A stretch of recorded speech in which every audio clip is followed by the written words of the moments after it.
Hey, I'm Tommy Ellison, and this is Senior Moments. I can't tell you what I had for breakfast this morning, but I remember every detail of that time I came this close to being suspended my senior year in high school, just 3 weeks before graduation. So stick around. This is proof that some things from a misspent youth just don't fade away. Let's go. Well, hey guys, welcome. It's Sunday and it's live at 5 here on Senior Moments.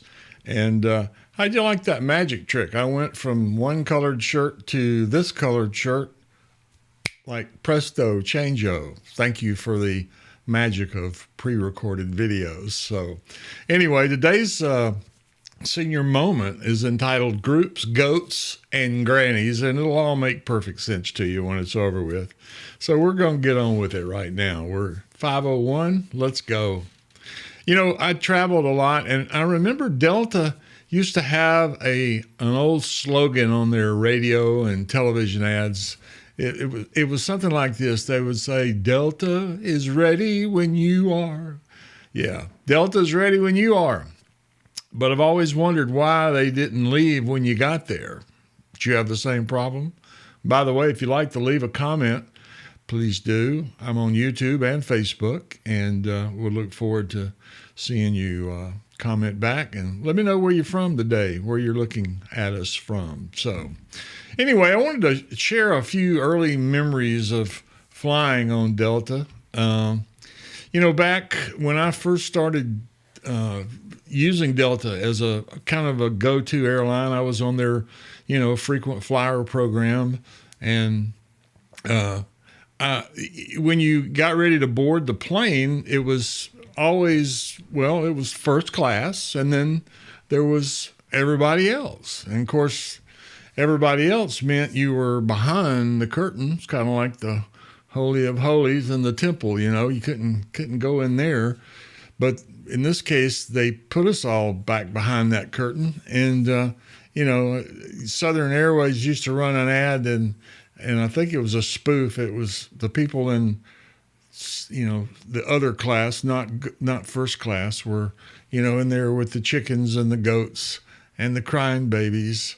And, of course, over the years, Delta's boarding groups started to evolve. You had the medallions, and you had the gold medallions, and you had the silver medallions, and you had platinum medallions, and then you had others in the back. And that was kind of the way it went, And in fact, I used to sit there and think, I may be sitting at an Amway convention, because I feel like I'm watching the triple diamonds and the double diamonds and the single diamonds and all those different levels of Amway sales professionals, loading up on this airplane.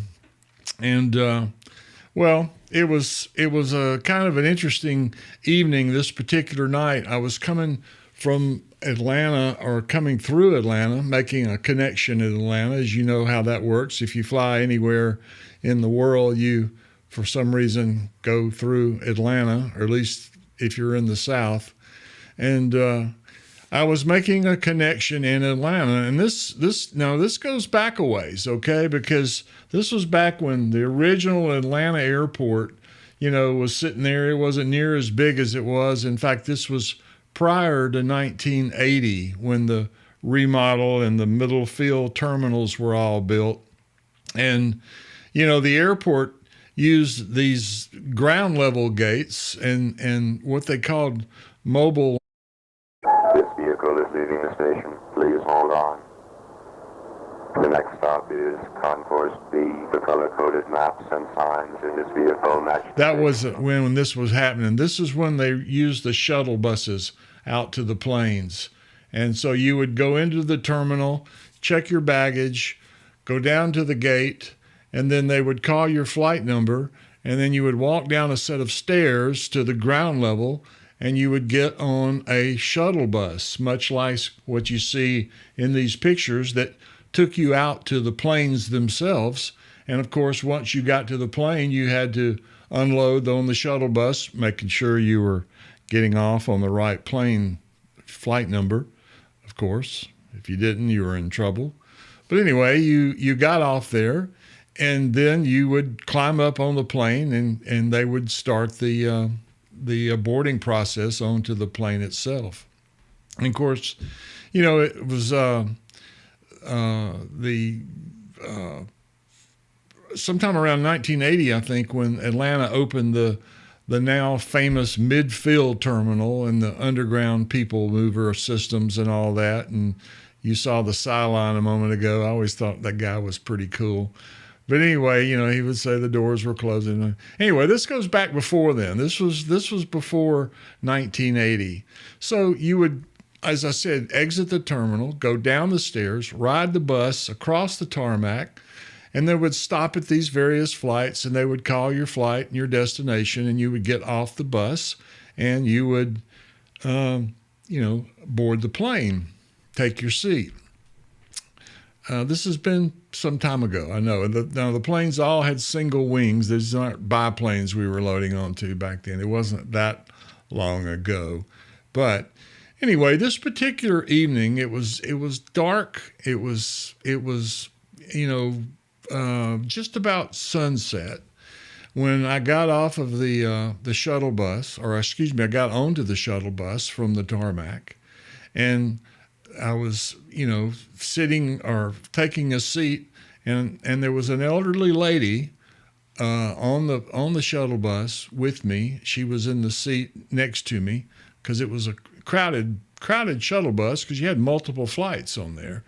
And so she was alone, and I could tell she was visibly nervous and, clutching her bag. And, the thing about it was the lights inside the bus were on, so they were reflecting back off of the tinted glass of the shuttle bus windows. So you really couldn't see outside very well until you just kind of got up on the window and peered through it because of that reflection. So her visibility outside wasn't all that great. And that was when she leaned over and she looked at me and she said, "Young man, where are the wings?" Well, I wanted to have a little bit of fun, but I didn't. I was kind. I was thoughtful. I talked her through it.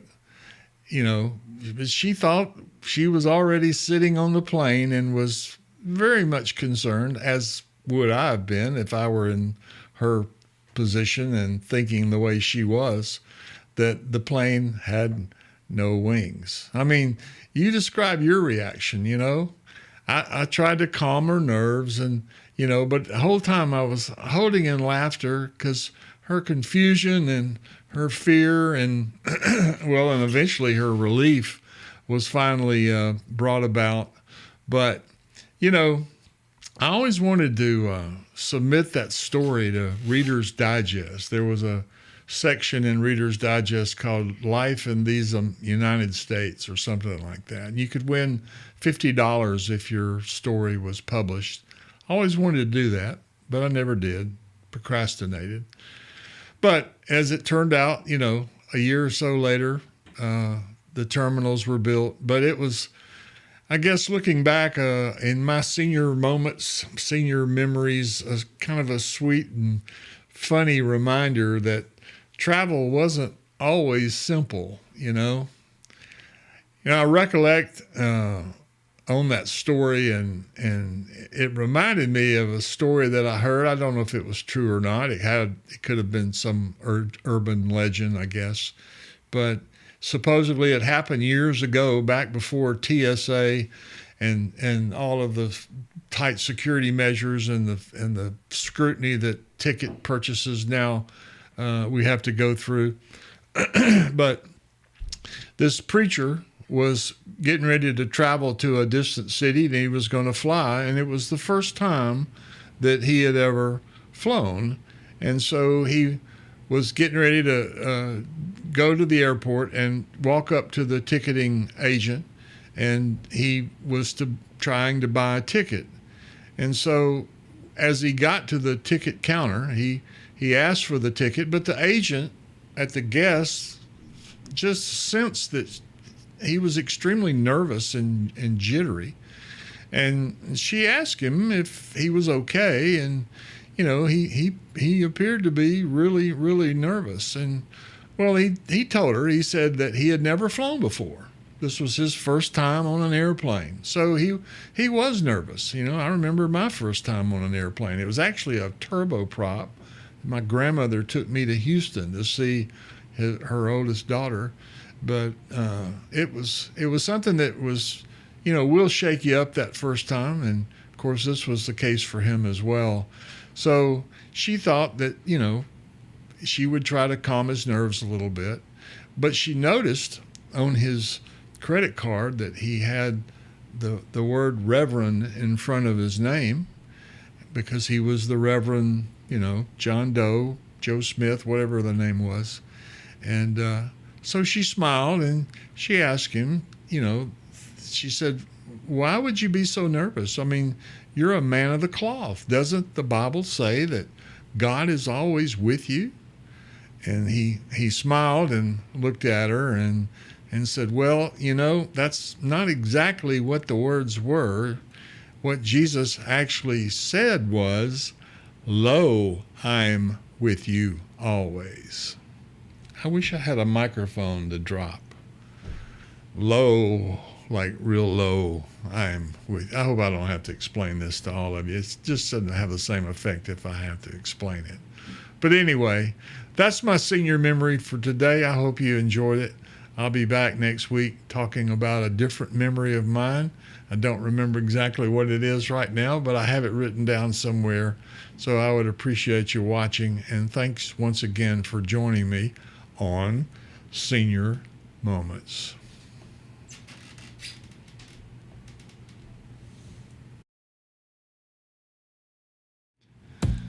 Well, hey, thanks for spending a few minutes with me on Senior Moments. If you enjoyed the ride, be sure and tap that like button, subscribe to the channel, and hit the bell so you don't miss the next one. I'll be back soon with more stories from a misspent youth, and maybe some of yours too.